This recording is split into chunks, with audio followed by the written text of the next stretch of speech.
ملا علی قاری رحمۃ اللہ تعالی علیہ اپنی کتاب مرقات المفاتیح میں ایک روایت لائے ہیں جس کے راوی حضرت علی بن حسین رضی اللہ تعالی عنہما ہیں۔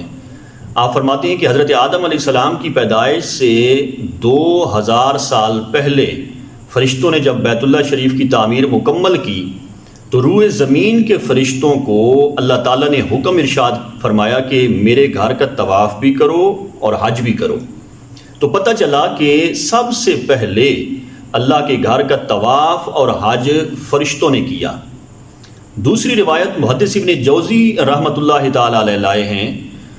اور آپ فرماتے ہیں کہ جب حضرت آدم علیہ السلام نے بیت اللہ شریف کا طواف مکمل کیا تو فرشتے آپ کے پاس آئے اور مبارکباد پیش کی، اور ساتھ یہ بھی فرمایا کہ آدم ہم نے آپ سے 2000 سال پہلے حج کیا ہے۔ تو حضرت آدم علیہ السلام پوچھنے لگے کہ تم دوران طواف کیا پڑھتے تھے؟ تو فرشتوں نے عرض کی آدم ہم دوران طواف یہ کلمات پڑھتے تھے سبحان اللہ والحمد للہ ولا الہ الا اللہ واللہ اکبر۔ اسی طرح تیسری روایت اخبار مکہ ایک مستند کتاب ہے،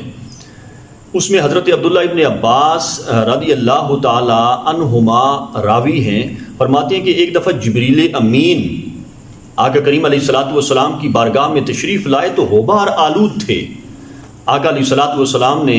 پوچھا جبریل یہ غبار کیسا ہے؟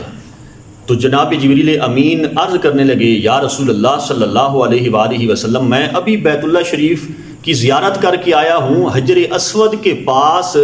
فرشتوں کا ہجوم تھا، یہ وہ غبار ہے جو ان کے پروں سے اڑا ہے۔ تو ان تینوں روایات کا خلاصہ اور لب لباب یہی ہے کہ انسانوں میں سب سے پہلے جس نے حج کیا اور طواف بیت اللہ کیا وہ حضرت آدم علیہ السلام کی ذات ہے، اور